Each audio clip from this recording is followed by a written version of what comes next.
Capítulo 40. Respuestas. Existía la felicidad absoluta. Mientras comía pastel de riñones, Hermione creía haber encontrado la respuesta a la eterna ecuación. ¿Qué le importaba que le dolieran zonas de su cuerpo que no sabía que podían doler? ¿Qué le importaba que Harry, Ron y Ginny apenas le hablaran? ¿Qué le importaba haberse perdido toda una mañana de clases? Bueno, vale, sí le importaba, pero no tanto como debería, y eso era lo maravilloso. Era tan feliz que ni siquiera las cosas malas podían hacer mella en su estado de ánimo. Le dolían las mejillas de pasar tanto tiempo con las comisuras de su boca levantadas hacia arriba, pero qué placer era soportar el dolor de sonreír. Sonreír como nunca. No obstante, la estudiosa y responsable Hermione que llevaba dentro le recordó que parecía haberse revolcado por un estercolero y que debería cambiarse antes de ir a herbología, así que se despidió de Neville y poniéndose en pie con energía, salió del gran comedor rumbo a la torre de Gryffindor. Puso el pie en el primer escalón y se sintió poseída por la ridícula idea de bailar una especie de danza de la alegría, pero su impulso quedó olvidado cuando escuchó la voz de Ron a sus espaldas.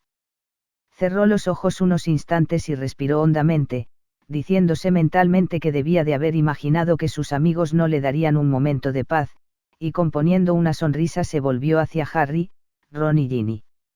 «Sí. ¿Queréis algo?», preguntó. «Bueno».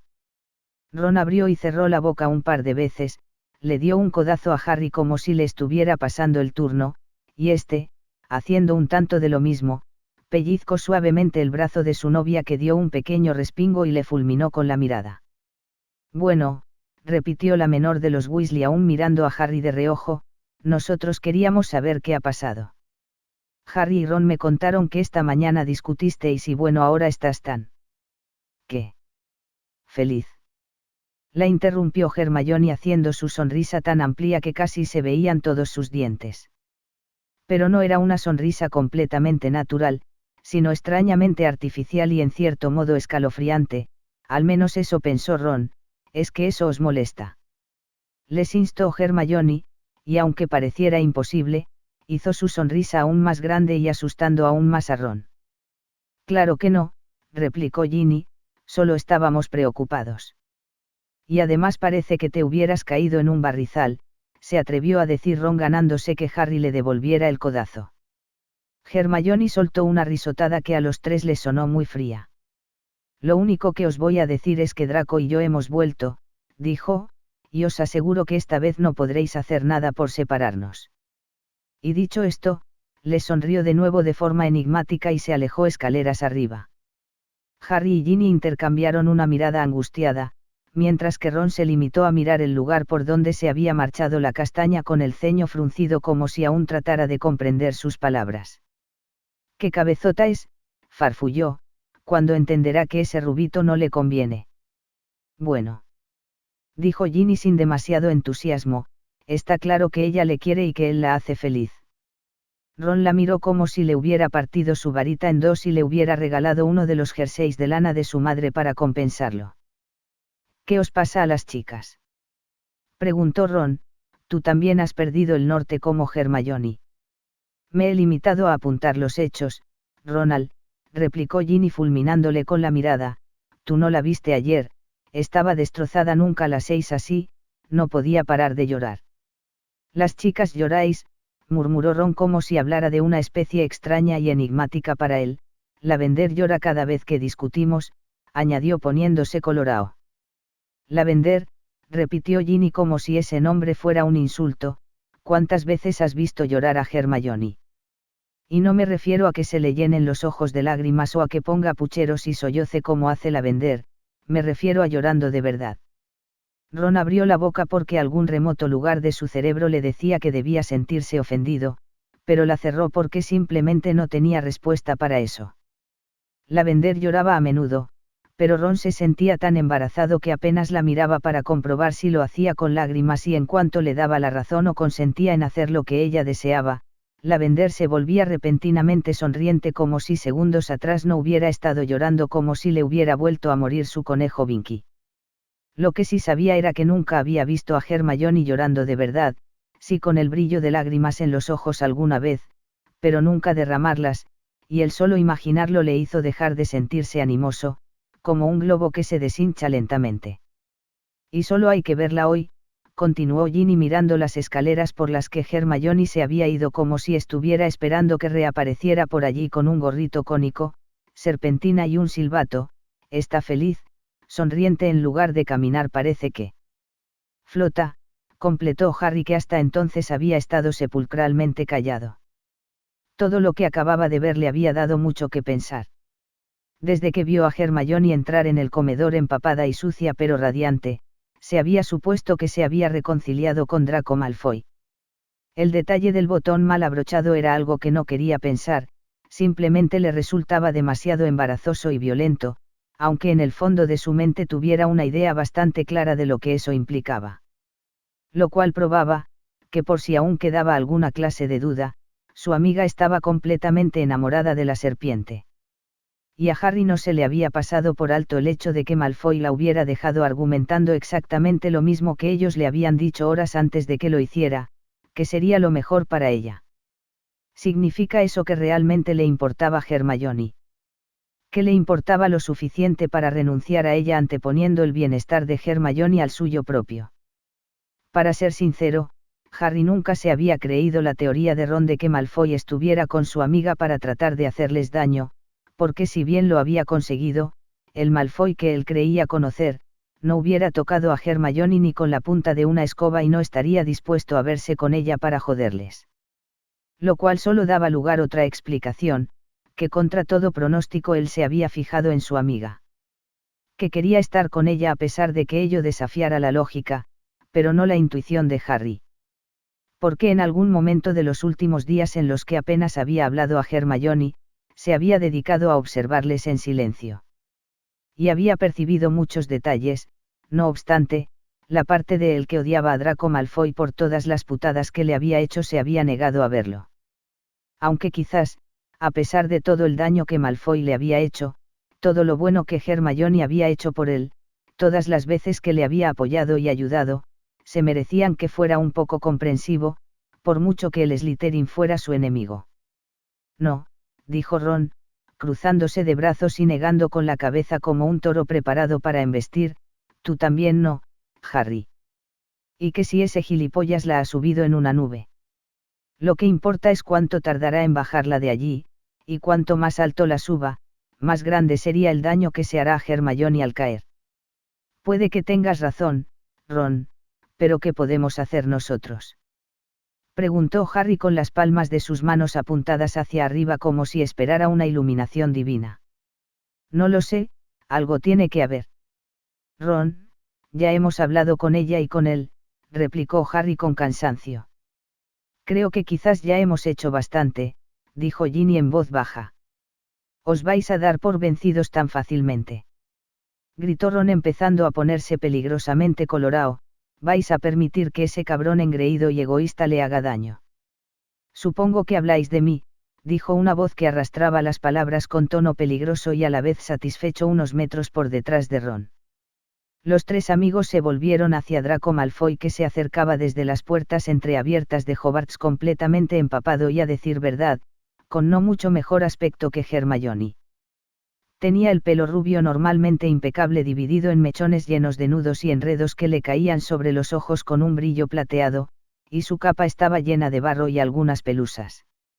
Era evidente que si Hermione se había revolcado por el corral de Hagrid, lo había hecho con él, y ni siquiera Ron era tan poco avispado como para no haberse percatado de ello, y aunque no estaba muy seguro de cómo interpretarlo, todas las ideas que le venían a la cabeza le enfurecían. Mucho. Tú. Gritó señalándole con el dedo acusado. ¿Qué le has hecho? Draco ladeó el rostro con una lenta mueca sonrisa y se encogió de hombros en un movimiento indiferente que hasta Ginny encontró sensual. Nada que ella no quisiera, dijo arrastrando las palabras con tono prepotente. Ron casi se llevó las manos a los ojos para tratar de quitarse las gafas rojas de 3D que habían regalado una vez con el quisquilloso, que alguien debía de haberle puesto sin que él se hubiera percatado, porque de pronto lo veía todo rojo. Aunque no por culpa de las gafas imaginarias, sino por la furia. Eso significa lo que creía que significa. A la mierda, significara lo que significara, quería machacarle.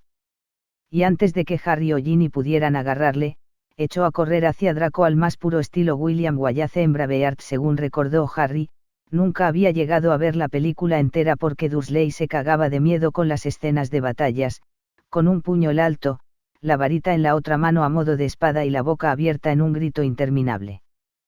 «¡Te vas a enterar!», gritaba mientras corría hacia Draco.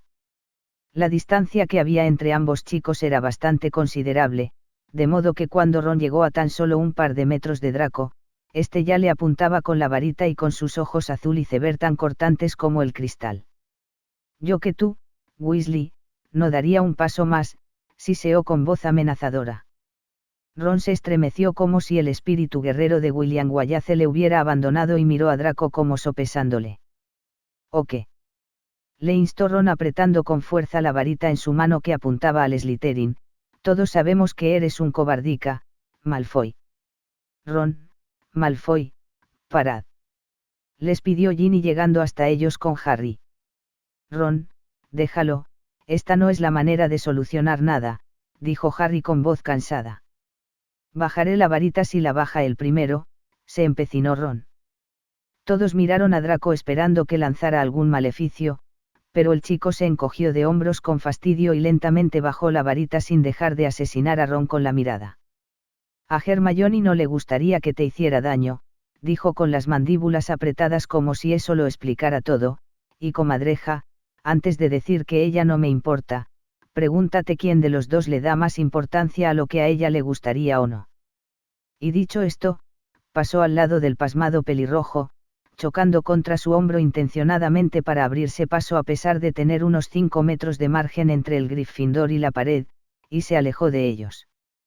Mientras lo veía marcharse con paso decidido y tenso, Harry sintió que una comprensión que ciertamente no le agradó mucho, le llenaba. «¿La quieres, verdad?», preguntó y su voz pareció reverberar en las paredes de piedra con eco. Draco se paró en seco de espaldas a los tres amigos que le observaban con los ojos muy abiertos, Ron con aspecto de estar a punto de desmayarse, Harry de recibir una mala noticia y Ginny simplemente en tensión. Y aunque Draco no respondió con palabras, la fugaz e intensa mirada que les lanzó por encima del hombro no le dejó dudas a ninguno de los tres de cuál era su respuesta. Después, torció al pasillo de la izquierda y desapareció de sus vistas, dejando a los tres Gryffindors paralizados por las repercusiones de su muda respuesta. Luna observó el jeroglífico de El Quisquilloso con el periódico puesto del revés. Sabía que la gente pensaba que estaba chiflada por esa poco convencional manera de leer la prensa, pero era el único modo de descifrar el mensaje que en cada publicación de El Quisquilloso le enviaba su padre oculto en el jeroglífico. A pesar de que Luna le enviaba largas cartas de tinta y pergamino, Nerón Lovegood nunca fue un hombre que se comunicara de manera convencional. Luna recordaba cómo le dejaba mensajes ocultos en los lugares más insospechados desde su más tierna infancia, que si descifraba la llevaban hasta su regalo de cumpleaños, Navidad o del día de los Snidampu. Eran pequeños juegos que a pesar de que Luna ya había cumplido los 16 años, su padre seguía empeñándose en realizar. Frunció el ceño con concentración, intentando interpretar el dibujo con la forma de algo similar a un pez globo con una runa arcaica en lo que, del revés, debía de ser su boca en lugar de su cola. Señaló con su índice el dibujo y siguió su contorno inmersa en descifrarlo, cuando alguien plantó su mano bruscamente sobre el periódico, ocultando entre sus dedos el jeroglífico. Muy despacio, Luna alzó la vista con los ojos muy abiertos siguiendo por la mano, muñeca y brazo hasta el rostro de la persona que la había interrumpido. Era una muchacha con el pelo liso y castaño, y llamativos ojos plateados que iba a clase con Luna, además de compartir la misma casa y habitación. La misma que un par de meses atrás había tratado de echarla de su sillón junto a la chimenea pero Ben lo había impedido. «Hola, Skipper», la saludó suavemente Luna. Skipper arrugó la nariz como si Luna hubiera dicho algo desagradable y la miró con una delineada ceja castaña alzada. «No te hagas la despistada, lunática, sé muy bien lo que pretendes». Luna miró a Skipper con sus ojos muy abiertos y pestañeó varias veces con aire confundido. Se sentía como si le hubiera entrado una polilla invisible por un oído porque no comprendía nada. ¿Qué pretendo, Skipper? Preguntó con extrañeza. Oh, por favor, deja ya esos aires de boba, no te funcionarán conmigo. Sé que todos piensan que estás chiflada, pero yo no lo creo, creo que eres muy lista en realidad. Luna se preguntó qué clase de cumplido le estaba haciendo Skipper, ya que por su tono de voz cuando la llamó lista parecía desear estrangularla. Pestañeó un par de veces y la miró sin saber qué decir. Debía de haber muchas polillas invisibles en la sala común de Ravenclaw. Skipper Fontaine la observó secamente con los brazos cruzados y golpeando el suelo insistentemente con su pie como si estuviera esperando que Luna hiciera algo, pero al ver que la chica guardaba un confundido silencio, apoyó bruscamente ambas manos sobre el periódico, arrugándolo, y acercó mucho su cara a la de Luna de modo que sus narices casi se rozaron. Vayamos al grano, lunática, dijo la chica, sé perfectamente que vas detrás de Ben, pero pensé que ni tú podrías ser tan estúpida de tener alguna esperanza de que él se fijara en ti. Yo no. Balbuceó Luna confundida. Y no me vengas con el cuento de que no es cierto, veo cómo le miras con tus ojos de sapo trastornado, insistió la Ravenclaw, y siempre estás con él, en la biblioteca, por los pasillos, en el comedor, persiguiéndole penosamente sin parar de hablar de esas criaturitas tuyas. La verdad es que no sé si reírme de ti o temerte, no vaya a ser que algún día uno de esos bichitos te ordene que quemes Hogwarts con todos dentro. Luna observó a Skipper mientras ésta soltaba una carcajada cruel, con el rostro ladeado, después pestañeó un par de veces y entreabrió los labios con sorpresa cuando comprendió. No tienes por qué estar celosa, Skipper, musitó Luna con voz suave cubriendo dulcemente la mano de su compañera con la suya, a Ben no le gustó. Por supuesto que no lo haces. Exclamó la otra retirando su mano de la Luna como si ésta fuera a pegarle la fiebre mágica azul, nadie podría fijarse en una chiflada como tú. Skipper. El rostro afilado de Skipper perdió de inmediato su mueca de desprecio para palidecer y se quedó paralizada en el sitio, de modo que Ben tuvo que rodearla para poder mirarla a la cara. Hola Ben. Murmuró la chica con nerviosismo. ¿Interrumpo algo? Preguntó Ben observándola fijamente con sus ojos verde hierba. No, no. Luna y yo solo estábamos charlando. Yo no llamaría a decirle que es una chiflada charlar, replicó el chico con un tono seco poco habitual en él. Bueno, yo lo decía cariñosamente. Musitó Skipper que parecía haber encogido unos cuantos centímetros de repente. Pues aunque sea cariñosamente, como te oiga volverla a llamar lunática, chiflada o no, simplemente como te vea molestándola, te quitaré 5 puntos y no me importa que seas de mi casa, continuó Ben en el mismo tono seco, entendido. Skipper asintió rápidamente en silencio y después desapareció a toda velocidad rumbo a los dormitorios. Ben observó a la muchacha desaparecer antes de fijar sus ojos verde hierba en Luna, pero ésta parecía muy inmersa en tratar de alisar esmeradamente las hojas de periódico que Skipper había arrugado. El chico se sintió un poco decepcionado por la indiferencia de Luna, no es que esperara que se arrojara a sus brazos agradecida, pero al menos hubiera estado bien que le hubiera dicho algo, lo que fuera. Estaría enfadada con él. Después de que él le hubiera preguntado si ella sabía si Hermione estaba con alguien y la chica le hubiera dado esa respuesta tan extraña, no la había vuelto a ver de cerca. En el comedor se había sentado en un rincón apartado y Ben tenía la sensación de que le había estado evitando, sí que es Luna era capaz de tal cosa. Decidido a obtener una respuesta, se sentó en un taburete frente a Luna y carraspeó con nerviosismo para llamar su atención. Luna, dijo viendo que su carraspeo no surgía efecto. Luna levantó la vista del periódico bruscamente, como si la hubieran despertado en medio de un sueño y parpadeó unas cuantas veces. Era evidente que se había olvidado de que Ben estaba ahí, o bien había pensado que el chico se había marchado dejándola a solas. Sí. Preguntó. ¿Qué quería Fontaine? Inquirió Ben, aunque no era eso lo que hubiera preferido decir en realidad. Cree que tú me gustas y ha venido a decirme que no tengo ninguna posibilidad contigo, dijo Luna en el mismo tono que hubiera empleado para describir el color de las alas de un elzoair. Ben sintió cómo se ponía colorado y miró a los ojos a Luna. ¿Y es eso cierto? ¿El qué? Si me gustas. Preguntó Luna alisando la esquina de la hoja del jeroglíficos del quisquilloso. Aunque no miró a Ben, no parecía avergonzada, solo distraída. Sí, murmuró Ben sintiendo que el corazón le latía muy deprisa por la expectación. Sí, emitió Luna mientras deslizaba la yema de su dedo índice sobre una de las figuras del jeroglífico. Ben se quedó congelado en el taburete y comenzó a tartamudear desesperado por decir algo. No importaba qué, pero no quería que se instaurara entre ellos un silencio tenso, no quería que se estropeara la amistad que tenían, y ahora que sabía que a Luna le gustaba, no estaba muy seguro de cómo debía comportarse o qué debía decir para ser un buen amigo. Ni siquiera estaba seguro de lo que eso le hacía sentir.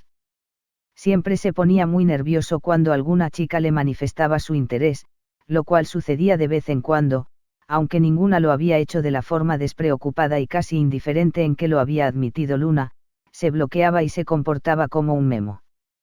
Y con Luna no era diferente, ya le estaban sudando las manos y su cerebro funcionaba a toda velocidad buscando algo que decir. Bueno, suspiró Luna cerrando con cuidado su periódico y poniéndose en pie, ahora ya lo sabes. Hasta mañana, Ben. Y tranquilamente, se dio media vuelta y se marchó por el mismo lugar por el que Skipper Fontaine lo había hecho minutos atrás dejando a Ben patidifuso.